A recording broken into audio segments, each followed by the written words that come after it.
Welcome back to Boruto Anime Review. This is episode 2, and we're doing the second episode of Boruto, Naruto, Next Generations.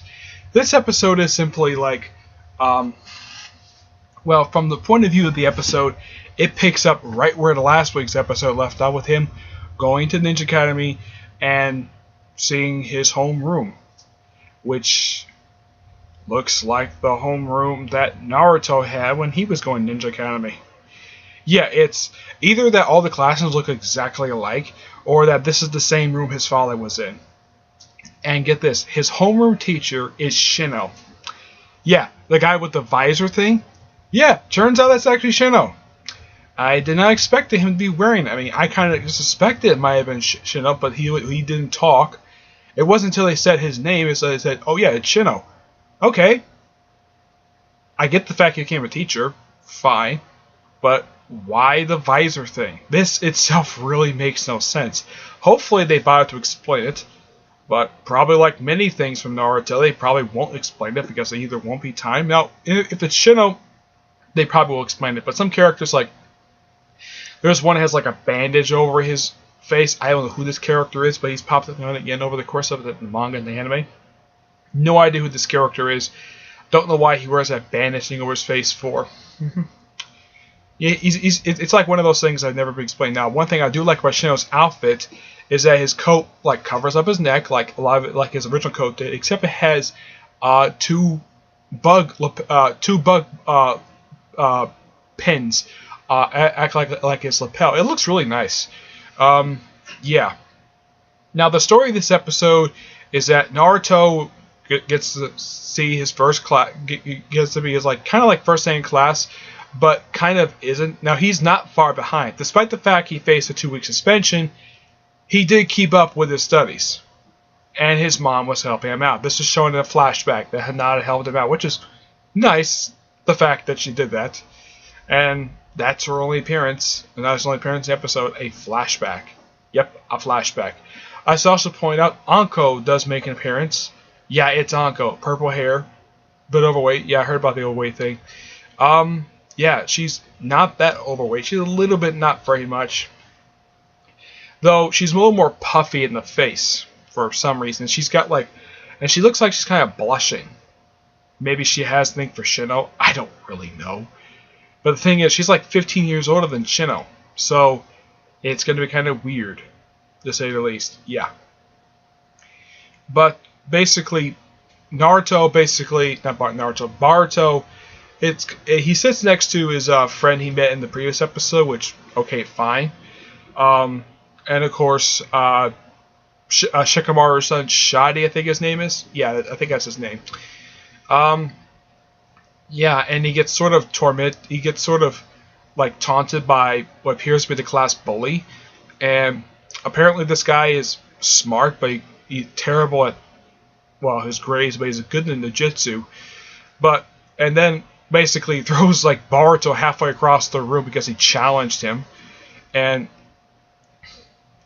he said to him, I won't fight you here. I made a promise to that. So he wouldn't fight in the classroom, which, fine. So they go to the exercise hall, which, when I first saw it, I thought it looked like that room that was seen in the second round of the shooting exam from the original Naruto series. It has the same look to it, especially with the whole, this thing.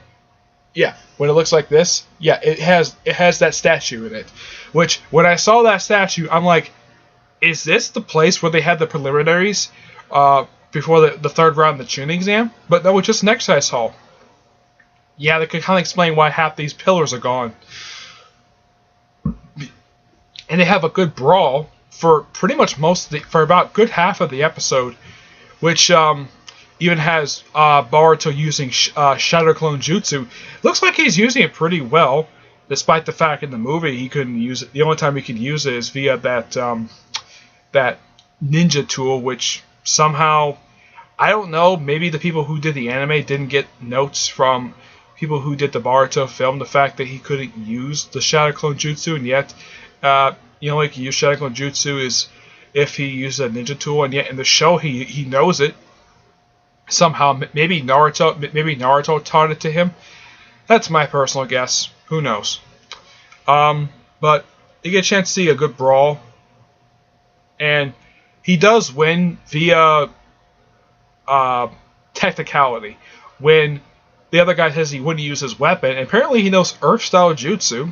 Okay, and apparently when he picks up his stat, it looks like when it forms like top of a hammer, it kind of looks like Thor's hammer. I'm not kidding. If you see this thing, it looks kind of like Thor's hammer with a long handle. But luckily enough that Inojin, who actually does appear in the episode, he actually stops him from using it. So he kind of forfeits. He kind of basically ends the match because he got beat by. Well, he earned basically. Boruto earned his respect. Now Inojin, I should point this out. Basically, it was kind of spoiled that he was. I knew he's going to appear in the episode, and they revealed that he's kind of like very much a troublemaker like Boruto is. It's true, and for some reason he looks different than he did in the day Naruto became Hokage. In that one, he dresses exactly like his father Sai. In this one, he wears like a hooded short sleeve shirt with white overalls. I'm like, what the heck is this? I'm like, is this how a ninja at this point in time dresses? It looks so weird and so out of place for somebody who's for a kid whose father was an Anbu Black Ops. And I'm glad the fact he kept his sword on his back. I'm glad he still has that. But why the heck would he dress like this? Come on, heck. Yeah, it's basically a sleeveless hoodie with white overalls. I'm like, this is so silly for him to dress like this. And of course, we also see Choji's daughter, Sadara, which Sadara doesn't do very much in the episode. She just sits there and just watches everything. And of course, she has a good conversation with Chocho about how she knows Boruto, and she says, yeah, she does kind of know him, but doesn't know him too well.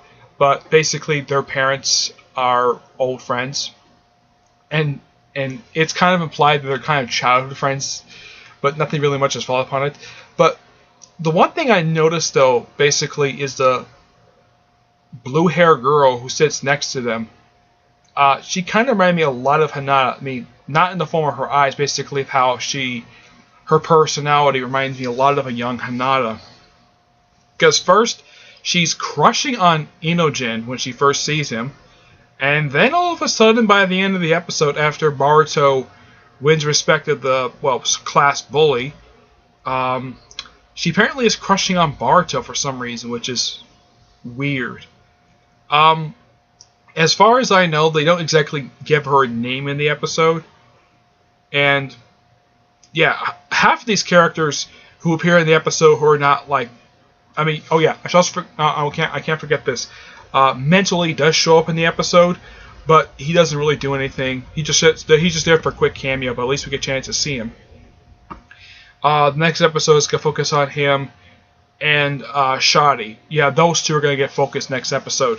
This was mostly more Boruto, but it looks like this one had some elements of the Chunin exam. Basically, of how it's like Boruto introducing himself, and the fight in the area, basically, in the exercise area, which kind of reminds me of the preliminary exams. So it looks like the first one, they take inspiration from the Naruto, but don't basically be a complete rip-off of it. Like in the case of the first episode, this one is the first episode was just a their take on the first chapter of Naruto a little bit. This one was more of an episode took inspiration from the Chunin exams. The way they originally, basically, the first round and the preliminaries to the third round basically took inspiration from that for this episode. But it's a pretty good episode nonetheless. It's a little more interesting than last week's episode, though last week's episode wasn't bad per se. I am definitely looking forward to next week's episode because Tamari is going to show up. Yep, Tamari. And the image of seeing her is basically she's pulling Shikai's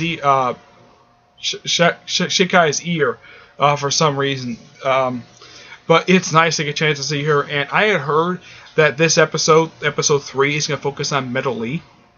Which I'm like, okay, that's actually interesting. The fact that you have an episode focused on Metal Lee. Yeah, I actually heard about this. This was kind of like spoiler for a synopsis. I heard about this a few days ago.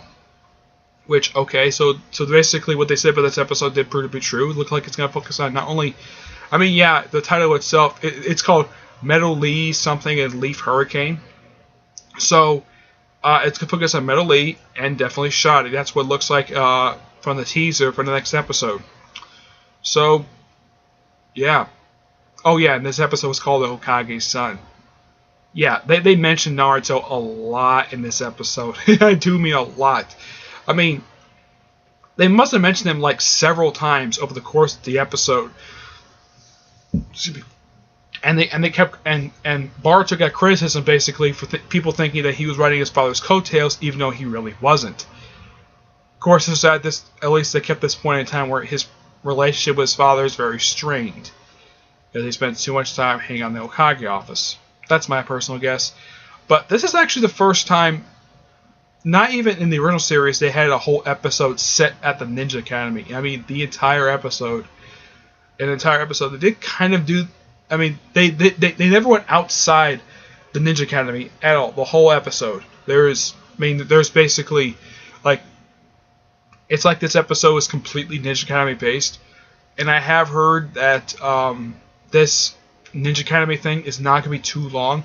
It's going to wrap up in 4 episodes, 4 weeks from now, so we got like a month more of this, which isn't too bad. But you don't need to drag out something like this for a whole season, especially since you got basically to deal with adapting Road to Boruto and the Naruto Gaiden, which I of course have read. I'm looking forward to what the show's take on them. But yeah, good episode. So that's all pretty much I gotta say about this episode. Oh yeah, Shino himself was kind of interestingly written this episode. So even though his role was kind of small in this episode, but at least he got good screen presence, and at least we know that the visor guy is Shino. Though it's just very strange the fact he's wearing that on his head for some strange reason. I mean, why not go back to the cool shades he used to wear? Yeah, I always loved it when he wore shades. He was like the only character who wore shades in the show. Actually, it's like one of 2. The other one was Aruka. Yeah, he was. Those 2 were the only ones who wore shades. But in the case of Shino, he made him look cool. But that's just my honest opinion on it. Okay, so that's it for this review. Stay tuned for next week's review. Stay tuned for next week for episode 3, Metal Lee, Leaf Hurricane. Okay. That's next week's episode. But until then, I will see you there. Bye.